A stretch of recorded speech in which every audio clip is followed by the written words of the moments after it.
Hello, my name is Michael Bronstein, and this is my answer to Module 8 on the topic of cultures and traditions.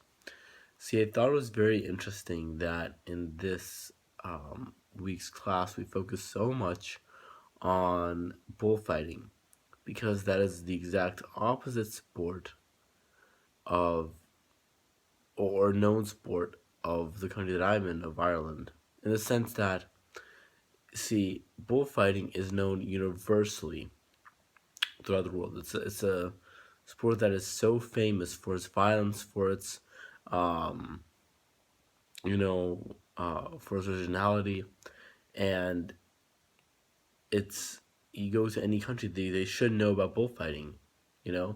So something that is very famous to Spain itself, and it's a sport that is um, unique to that country.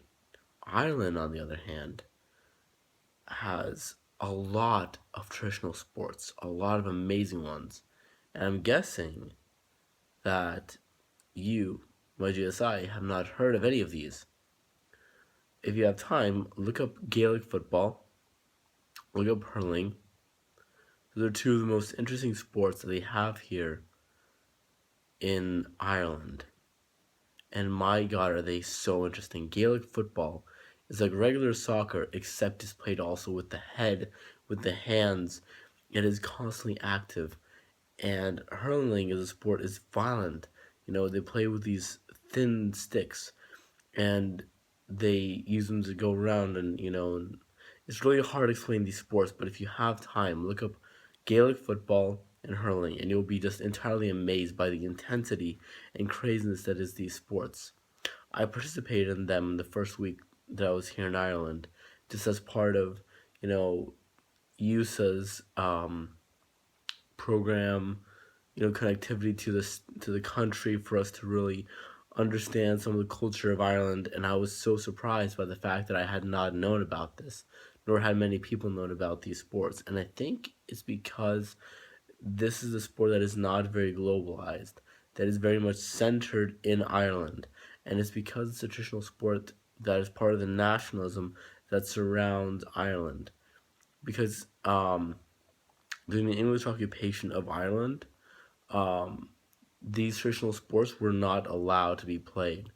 The whole thing that the English wanted during the occupation was for the Irish to be subdued and controlled by the English. And so these sports became banned and they be played in secret. And then during the Irish Revolution, the Irish revival, when the start of the Irish state started to come up again, they started playing these sports. And so, as much as they do want these sports to become more famous and globalized, they're very big for Ireland and they mean much more to Ireland. If you go to a hurling game, you'll see, or a Gaelic football game, you'll see more people in the crowd and in the stands than really in anywhere else in America, from what I've heard. Everyone goes, and the entire traditional sports ideology here is completely different than how it is in America.